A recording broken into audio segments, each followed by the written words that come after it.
Hey guys, and welcome back to another video, and I'm continuing my race review series with a look back at the 2002 Commonwealth Games 400 freestyle final featuring Ian Thorpe and Grant Hackett. And while we look at Ian Thorpe, I'm also going to talk about my thoughts on the bodysuit he used to wear. Now, before we do delve any deeper into this race, I would like to say if you enjoy my videos, please could you like it, leave a thumbs up. It really does help the channel get out to a wider audience. And also if you could subscribe. As I said before, about 75% of my viewers don't actually subscribe to the channel. So for how quick it is just to press a subscribe button, it really would mean a lot to me. So let's get this race underway. So as we see these swimmers getting introduced, here we have Ian Thorpe, one of the greatest of all time in my opinion. And he was one of the first swimmers to really wear a different bodysuit, a different suit to everyone else. And people did talk about how much difference it made. So he did opt to wear this full wetsuit-like arms and legs in comparison to what you see Grant Hackett wearing here, the sleeveless sort of bodysuit that we knew most swimmers ever wore and was prolific in 2008 and 2009. Now, the suits back then were, in my opinion, terrible. This is the Fastskin 1 we're seeing people wear in 2002, 2 years before the launch of the Fastskin 2 in 2004 for the Athens Olympics. And this was a thick, heavy, dense suit that just absorbed water, didn't really have great hydrophobic properties. And honestly, in my opinion, I wouldn't wear this bodysuit over what we wear today in jammers. Our jammers are so much better than these bodysuits, and they're faster in my opinion. So even though you're seeing people in the early 2000s wear bodysuits, they weren't of a benefit over what we have today. And that's why you still see guys like Rick Say, the Canadian here, just opted for jammers because he probably felt comfier, and the performance detriment he got from wearing jammers over the rest of the field, well, really wasn't that bad. So I have heard a lot of things about Thorpe suits. And a lot of people said, well, he's actually were ahead of the curve. And I've also heard rumours, how true these are, don't quote me for them. I'm not starting these rumours, they're just things I've heard. But he had a contract with Adidas, the maker of his suits, that said no one else could wear them. I've also heard they were of a much higher quality than any of the Speedo and Arena competitors of the day. Again, I've not ever had hands-on with one of these Adidas suits because, well, they're very hard to come by. And I've even heard rumours that he used to cut his suits to help take them off and take them home, and no one else really has a pair or has a suit of his. So, you know, that might be why. So the race is underway, and I mean, I'm going to rewind it straight away because we've got to look at Thorpe's start. I mean, Thorpe was notorious for not streamlining. He pulled away on the start, don't get me wrong. For a 400 freestyle, this is an absolutely incredible, explosive start, but his hands enter side by side. Look at that, the guy is not streamlining. And to be honest, for a 400 free, the field is already so vast and varied. I mean, this guy in lane 7 is actually still under in a lovely tight streamline, and probably why he was ahead of everyone, because everyone else just yanked up at this point. Fly kick wasn't super explored, and Ian Thorpe, one of the best swimmers of all time, didn't even streamline. So, yeah, he's quite aggressive for the first sort of 15 or so meters, and then he just settles into a really smooth, efficient stroke. You can just see how far he's going with every stroke.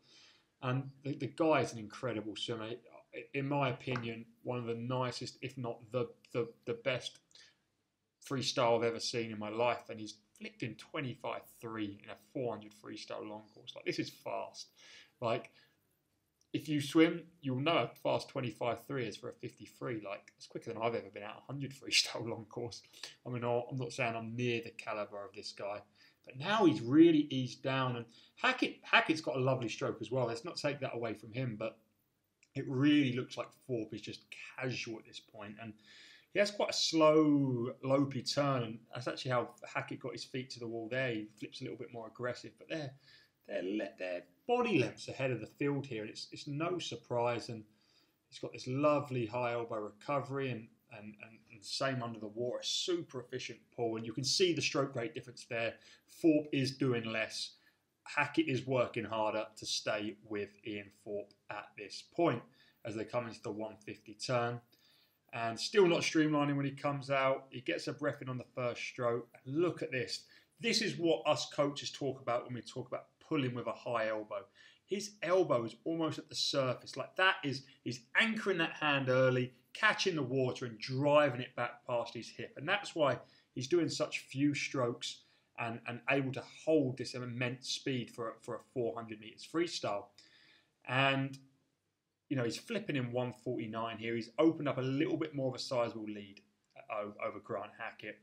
And as we sort of go through the middle section of this race, you can see he's dead shoulder width with his entry of his hands there. As is Hackett, a great swimmer, you know, one of the all-time best in the distance events.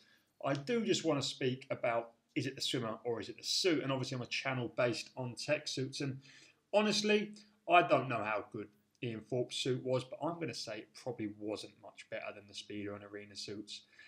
People, you know, I've heard rumours it was a lot better, but I really don't think it was. And I think it was more just marketing. It was all part of his sponsorship and deal with Adidas. It was very commercial. And, you know, this is a guy that was world champion age of, I think, 14 before the Sydney Olympics. His best was 3 minutes 41 in a 400 freestyle wearing Speedos, wearing briefs. You know, you can't take anything away from this guy. He's incredible, and I think he could have worn anything. I think he could have worn board shorts and been beating people. You know, maybe not Hackett, but the rest of these guys in this field. No offence to them. So I'm really not someone who's a big believer that it's the suit over the swimmer. He is an incredible athlete. His stroke is perfect, and now he's coming to this last 100. Look at the leg kick. Look at this explosive leg kick he's just brought in. Gone straight to a 6-beat kick, and now he's just ripping away from a distance legend, someone who you'd probably argue would have a better chance in the last 100 with his 1500 pedigree, Grant Hackett. Ian Thorpe has turned on the legs.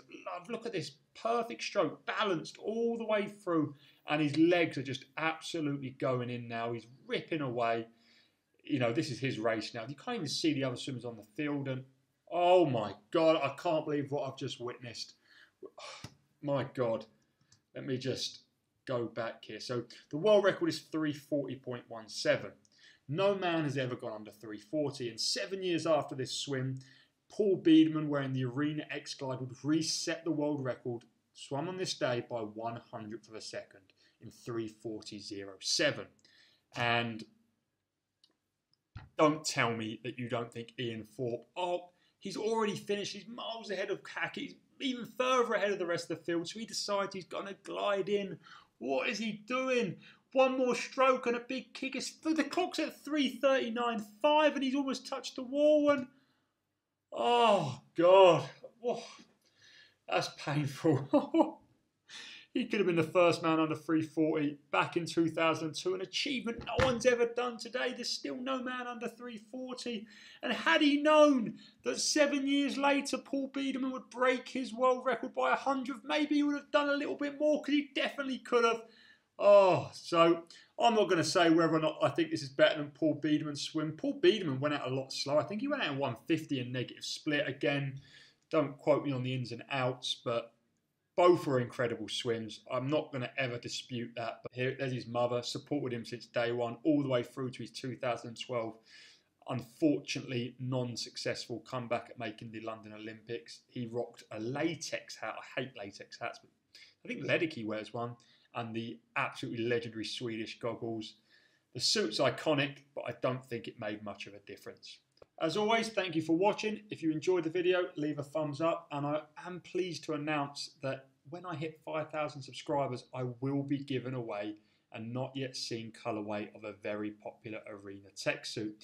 So if you want to get involved with that, get subscribing. I'm going to announce all the details as soon as I hit 5,000 subs. So that's even more of a reason to hit subscribe today. Thanks for watching, and I'll see you on the next video.